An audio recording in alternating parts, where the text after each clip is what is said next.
The whole idea behind getting rich is to increase your spending capacity. Let me explain. If you work 40 hours a week and you only are free in the weekends, that means that you're often away from home, so you don't really enjoy your home. You're only there to rest, to eat, in order to go to work. So in the weekends, it's only then that you can go to a party or go bowling or do something with friends or other people. So of the wages you have, let's say that you earn 1300 euros. Out of those 1300 euros, let's say that 900 euros needs to go to the rent, to the more to all kinds of other stuff. So you're only left with 400 euros to spend during the weekends, but you get paid at the end of the month. So each weekend you have around 100 euros you can spend.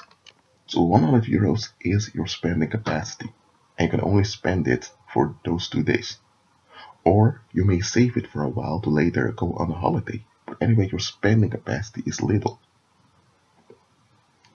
If someone, let's say that he won the lottery and he won 10,000 euros, if he has a part-time job, but now he has 10,000 euros. And that 1,000 euros he can invest it on the stock market. He can start his own business. So let's say he starts his own business, and with his own business he earns like 8,000 euros a month now, because he gives good quality in his work. So now he, after a while, let's say that after a year, he has saved a lot of money. Now he can travel around. Now he can make music. Now he can have more influence. So get it straight. Spending capacity is the ability to perpetrate your will in the external world. That is what spending capacity is. And in most cases, it's in the form of having currency. Because in the world you need currency to pay for goods and services. Are there other ways to have spending capacity? There are, but the most common way is by spending money. But having money itself doesn't mean you have spending capacity, because you can have money but no way to spend it. So okay, people want to increase their spending capacity.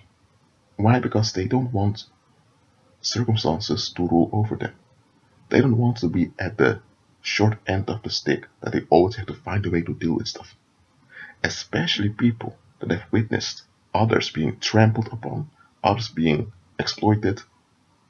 Maybe they were not exploited themselves, but they saw it happening to others, so their eyes were open that such things can happen. So now they want to master circumstances so that such things will not happen to them. What's happened now? They're operating in a fear-based mindset. So now they go to gurus to learn how to set boundaries. They learn how to recognize narcissists. So now they begin to evaluate other people, whether other people are a benefit for them or not. But by doing that, they are exploiting the weaknesses of other people. They are aware of their weakness. They are aware of their vulnerability. So to hinder harm from happening to them, they're now exploiting the vulnerability of others. And they always have the reason for what they're doing. And often they can't see themselves that what they're doing is wrong. They begin to use violence. It goes further and further. So increasing spending capacity, that is what most people think of. Not in the sense that a lot of people want to become millionaires and build big houses. No. There's also a form of spending capacity, but a lot of people just want to increase their spending capacity to be left alone. Why does someone want to have a very big house?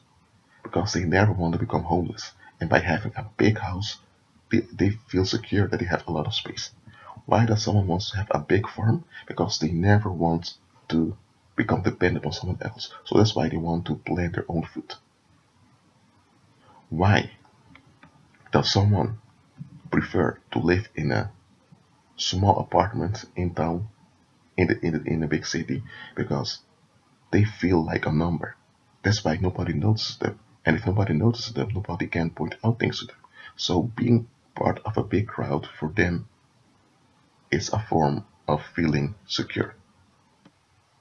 Whether someone wants to have a mansion or someone just wants a small apartment in a crowded city, in both cases it's about self-validation. It's about being secure. It's about maintaining their spending capacity. You can increase your spending capacity by giving up stuff so that you can be more in control about a little space, or you can increase your spending capacity by acquiring a lot of external stuff. In any way, the motivation is to increase your spending capacity. Nobody wants a decrease in their spending capacity. Just think about it. If you live in your own apartment for a few years, like for 10 years, and now suddenly you have to live in someone else's apartment on their regulations, man, people don't really want that. People want to have to maintain their spending capacity. But here is the trap. That spending capacity that you want to secure, that spending capacity has you. Okay, let me explain it. If you want to maintain your spending capacity, but you have a big house, now that house has become your idol. Because everything you do is about preserving that house. So all other people are filtered to either a threat or a benefit for that house. So that house has become your God. The same with a business. If your business is what you depend upon, then that business has become your God. I'm not saying you can't have a house and that you can't have your own business. Yes, you can. But those are just tools. But too often we rely upon our tools. And by that, demons are using those tools to control us. Look, there is nothing wrong with wanting spending capacity. That itself there's nothing wrong with. And to some extent, to want more spending capacity, also there's nothing wrong with that in itself. But too often, we become blind to the relief we expect from having a lot of spending capacity. For example, why would someone want to have more money? Money is just paper. Currency is just paper with coins. Why would he or she want more of it? Because they want to be able to spend so that they can have their own apartment. That means that if they want to listen to music out loud or invite certain people to come with them, that they can do it. Then they're not in someone else's apartment or house so that they would have to negotiate with other people. Sounds logic, right? So people want spending capacity in order to secure outcomes. A lot of people want to be left alone. Now look, if you want to be left alone, but you still need to go to your job every day or else you have no food on the table, then you can be left alone as much as you want. You still have to go to your job and you still have to encounter those other people and you still have to find a way to deal with them. Because you can will how much you want, but you still need a job at the end of the day. So what if you increase your spending capacity, now you don't have to go to work. You get what I'm saying here? People want to secure outcomes. That's why they want to increase their spending capacity. But here is the glitch. They don't evaluate whether those outcomes are even worth it. Often, they only long for those outcomes because they've seen others wanting those outcomes. And here's where I want to go with this. Those outcomes you want to secure. That's the only reason you want more spending capacity. Or as some people say, to get rich, is to have power to secure an outcome. So it's really about that outcome that you're longing for. But that outcome, is it worth it? Is that outcome even a blessing? Let me tell you, folks, most of the outcomes that people long for, they've never evaluated them. They've never looked at the bigger picture to see whether such an outcome is going to be beneficial for them and for others. Look, let me give an illustration, okay? Let's say that you want people to validate you. So now, when people speak a certain way to you that you don't accept, you beat them. Or let's say you do this to your children, if your children are young. Now, of course, when the children are growing up, they will speak a certain way to you. But here's the glitch. You have become accustomed to use violence to have your way, without even considering whether your way is the right way. You did it with your own children, so without you being aware of it, you're now doing it onto others. Your children had no option but to comply with you, but those other people, those adults, they're not going to take it. So now, socially, you become impoverished. You can only be around the people that reflect your expectations. You've never learned to look beyond your expectations. And when your children grow up, your children have this attachment to you. So of course, the children tend to defend you, even though you should not be defended for how you treated them. But you think you're all right because the children validate you. You feel like someone because they treat you in a special way. But how did you accomplish this? By using violence against harmless, defenseless human beings that could not defend themselves. So when you look at it from the wider perspective, when you look at the bigger picture, the outcome you were longing for wasn't worth it at all. There were far better ways to so-called discipline and mold your children. But you chose the easiest way. By spanking, by smacking, by screaming, by manipulating. So now you do have an outcome that the children at least are validating you at a later age. But you can only be around the people that validate your expectation. Because someone that uses their right mind would not want to associate with someone like you. They wouldn't. Why would they trust someone who endangers their own offspring to feel relieved? That's very messed up. Only people with a similar messed up thinking as you that defend your actions no matter what, only such people you can associate yourself with. Because anyone else that refuses this darkness, you are uncomfortable around them. They will make you uncomfortable. And because you don't want to reflect back on you tend to accuse them. Anyone that walks in the light would not agree with your way of thinking. So that's one type of outcome that a lot of people long for. Not only people that have children, this longing to be validated or what they call respected, but they never evaluate whether that outcome that they long for is even worth it, let alone the way they want to reach that outcome.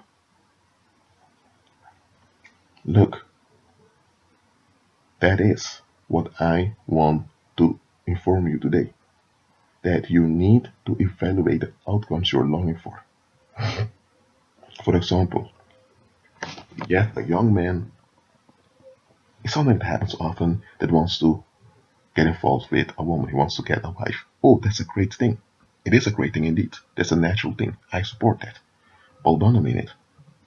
He wants to like a woman. He wants to feel attached. He wants to feel in love. But and then when he's very clear that if he doesn't feel anything, well, he doesn't want to be there. He doesn't want to waste his time. He doesn't waste the time of the other. So he thinks his way of thinking is right. But hold on a minute. He is seeking for validation. That liking is the same as disliking. There is an attachment somewhere, and that attachment has both an aversion and an attraction. He is looking for the attraction of that attachment, but he never evaluates the attachment he has. So he's looking for that attachment in someone else. If you find someone that matches that attachment, then sooner or later we'll find out that it's a trap. And what is he going to do then? Now, if they are married, he wants a divorce. Or now you have marital issues. But this could have all been prevented if he would have evaluated his own expectations. If he would have evaluated those outcomes he is longing for.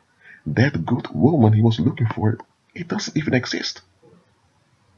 If he would have seen that and seen through that, he would have been delivered. And if he then would have gotten involved with someone, it would have lost, probably.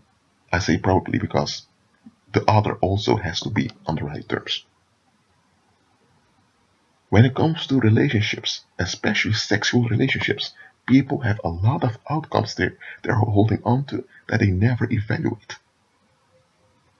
So to get more money, to get more currency, in order to have more spending capacity, that is not going to help you if the outcomes you long for don't add up. A lot of people think that they need more money. A lot of people think they need a financial breakthrough. No, no, no. What you need is deliverance. You need to outgrow wrong expectations. You need to outgrow holding on to faulty outcomes. You need to be delivered. That's what you need. You need to learn to agree with Christ. Well, that being said, be at peace.